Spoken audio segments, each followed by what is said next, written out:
So, think of this channel as your GPS for the job search landscape. Whether you're charting a course for your first job, plotting a career change, or seeking new horizons in your professional journey. From resume revamps to interview strategies, networking know-how to personal branding power-ups, each video is a pit stop on your roadmap to success. So take a drive with me down the Career Parkway. Hello, this is Career Parkway. My name is Karen. Here on this channel, we're going to be talking about careers and job searching tips and techniques. If you have questions regarding careers or job searching, leave them in the comments below. And while you're down there, hit the like, subscribe, and all of that YouTube stuff. On our discussion regarding careers and job searching today, we're going to talk about job security. Back in my parents' day, you had your family house, right? You lived there the whole entire time. You were living near a large company. You worked at that company 30 plus years, retired with a nice pension. And those days are long gone. And I may be wrong about this, but I think that pensions are also long gone. I'm not a benefit expert, but it seems to me when you read job descriptions, you read a lot about 401ks and very rarely about any kind of pension benefits, but I digress. So companies don't foster long-term employment anymore. That's not to say it doesn't happen, but companies don't have that commitment to employees as much.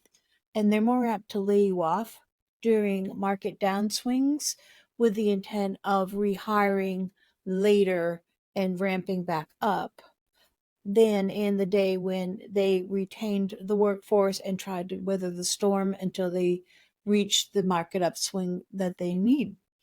And it kind of goes both ways too, because the newer generation is more mobile. They are more apt to move to different states, kind of move around. So in fairness, it can go kind of on both sides. But the crux is that job security does not exist anymore. Today, it's necessary to keep an eye out on what the next big thing is and keep yourself both employable and relevant. Plus, you know what? Life is stressful. Life is hard these days, so why spend your time being bored or miserable at work? But what do I mean by employable and relevant? Employable we'll start with. A lot of people will think of employable as being able to pass background checks, the financial reports, passing a physical, all of that kind of thing. And that is a definition of employability, and it can be a major obstacle for some. But we're talking about employable today. And employable, there's more to it. Employable also means able to be used. So if you work at the same job, doing the same thing, using the same technology for, say, 10 years, and you get laid off, you're actually in danger of not being employable. Why? Odds are that there's newer technology out there, and companies are going to want to hire someone who knows the new stuff. Things change and advance rapidly these days. It seems to be changing even more rapidly as time goes on. So you have things that you were doing 10 years ago has a high probability of being irrelevant in the present. The openings for what you do or what you did for those 10 years would be rare, or if you even find that they exist. And based on your work experience, you wouldn't be able to find a job doing the same thing that you were doing. And that would be the definition of you are not employable. So that's employable. Let's look at relevant. The dictionary says relevant means appropriate to the current time or of contemporary interest. This goes hand in hand with the scenario that we were just talking about, right? Doing the same thing for 10 years, get laid off, and the technology now doesn't exist, so you don't have contemporary interest. This is because what you do is not considered relevant. It's not current. It's not up with the times. So now you're out of a job. You're not employable. You have no relevant skills. You're in a stressful place trying to figure out what else you want to do. You don't have time for training because you don't have a paycheck and you need to get the paycheck going again. So being able to do anything new or being able to reinvent yourself at that point is pretty low on the feasibility scale. You can avoid all of this by planning. So it's important for careers to keep yourself employable and relevant. So here are some truths. You control your career, not your boss, not your company, no one but you. 2, technology is advancing rapidly. AI, for example. So it seems to advance more and more rapidly each year, and you have to be willing to keep learning. Read the news, keep up with the what's coming out, what's new and upcoming. So you control what you learn and what you know about new technology. And 3, weird stuff is happening, making life unpredictable. And yes, I'm talking about good old COVID, monkey virus, or the monkey flu, COVID variations. This stuff was once thought to be the making of sci-fi movies, and it's today's reality. And people were hugely impacted by the pandemic, and I think there's still kind of ripple effects everywhere, even as far as what people want to do and where they want to work. But let's dig a little bit deeper into these 3 things. First one is control your career. Keep copies of all of your performance reviews. If it's electronic, make sure that you are filing them in a personal file that you have access to. If you come in at some point, hopefully not, but if you do come in at some point and find yourself laid off, the first thing that they're going to do is cut off your computer access, and you're not going to be able to get to these files. So make sure that you have those somewhere where you can access them ongoing. Keep a running list of projects that you work on, what they involved, what the deliverables were. You are less likely when you're in a place of shock to remember everything that you did for those 5 years, 10 years that you were at your current job. So keeping that running list is going to be able to help you when you document your accomplishments or when you try to rewrite your resume, adding things onto the resume for the updated resume. If you are up for a promotion, these all documents also come in handy. And it's a way for you to put together in a formal way documentation that you can talk to your manager about for why you are eligible for this promotion. Don't wait for the manager to recommend you or decide that you're qualified. Take control a little bit more of that. Call a meeting and say let's go over my work history, and I will show you how and where I'm qualified for this position. Another approach to that too is the job description. Get the copy of the job description, compare it to your growth that you've had in that company, going over the projects, and be able to present that, saying these are the skills and qualifications for the position and this is what I have. If there are gaps that they're identifying that you need to be able to kind of close so that you're qualified for that position, be proactive and find learning programs, certification programs, maybe, or certificate programs to train yourself on those new skills or whatever experience it is that you need, so that you can go back to the company or back to your manager and say, my skills match now. I've taken the initiative and I am done what I need to do to stay relevant, and here is what I've been doing to promote myself or to make sure that I advance. Rapidly advancing technology was number 2.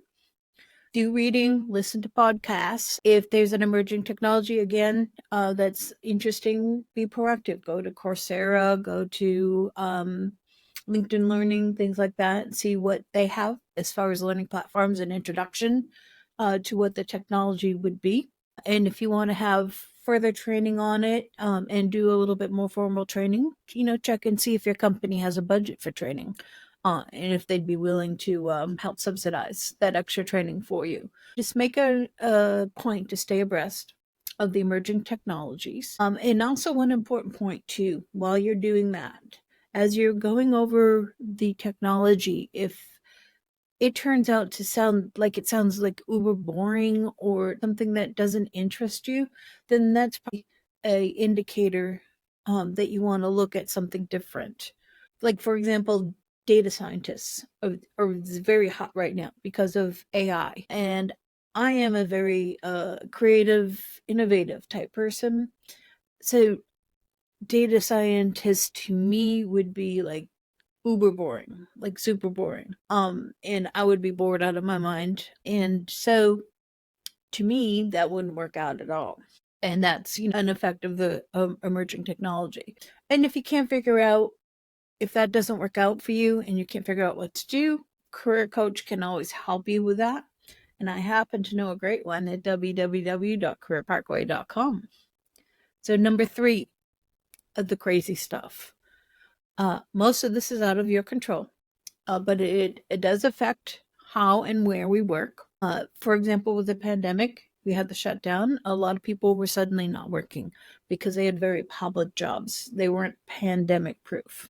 With that crazy stuff, is it necessary to keep a pandemic proof career? That's actually hard to guess right now. Not many years ago, the pandemic would have been unbelievable, the makings of a sci-fi movie, and now it's the reality. But that affects how you would want, like if you wound up working remote during that time period and you want to stay remote, do an evaluation as to if that's important to you because you feel safer, if it's important to you for other factors, but your accessibility, particularly with the big return to work initiative that's going on right now, that's going to affect your relevancy and your employability as well. What you as a person are willing to do as far as working on-site, remote, hybrid. So there's no one answer that fits all. It's what fits you. Therefore, that's why it's up to you to control it. No one's going to do it for you. And if they did, they probably wouldn't do it right. Okay, so we have stay employable, stay relevant. You control it unless it's out of your control with the crazy stuff, in which case you can't. So let's wrap up the episode with the top jobs and top technologies that are coming up. Kind of hand in hand with what we're talking about here, about keeping an eye on relevancy. Let's see, we have financial manager is actually number 1. IT, anything software, cyber, AI. Physician's assistants, nurse practitioners, and physicians. The data scientist, and believe it or not, actuary. Will round up kind of the top on the list. Actuary would be another one that, no. And the new emerging technologies, we have AI, of course, and that would be involving researchers, data scientists, content creators. Ethics is going to be coming in a big way here soon. And then AI also has the back end, which is the computing power. So you're going to have engineers, data scientists, even robotics on that side. Advancements in smart technology or in smart devices. That's IT. Again, data scientists. That's going to also involve product managers, tests, researching.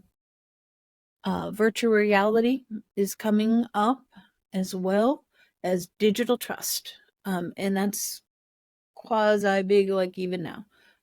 So I'm not quite sure if that would, maybe it's becoming more important. But we have cybersecurity, the penetration testing, vulnerability assessments, security engineer, network security analyst, those kinds of positions to help with the digital trust so that you can trust the information. And then rounding up the end of that list is 3D printing, which I'm going to assume is engineer, and then researching and the product managers again. So does any of this sound interesting? Read up about them again. Look for the podcast, listen in, see, listen to them talk about it, and see if it like piques your interest. And I recommend doing this while you have the chance to, not when some big event happens and you're in crisis. And then if none of that sounds interesting, then take the time to figure out what might be. Staying employable and relevant is worthwhile investment. Without the job security not being there, be prepared. So that you have your backup plan of what you're going to do next. And then again, like I said, if you're at a loss as to what that might be, you could reach out to a career coach to help you.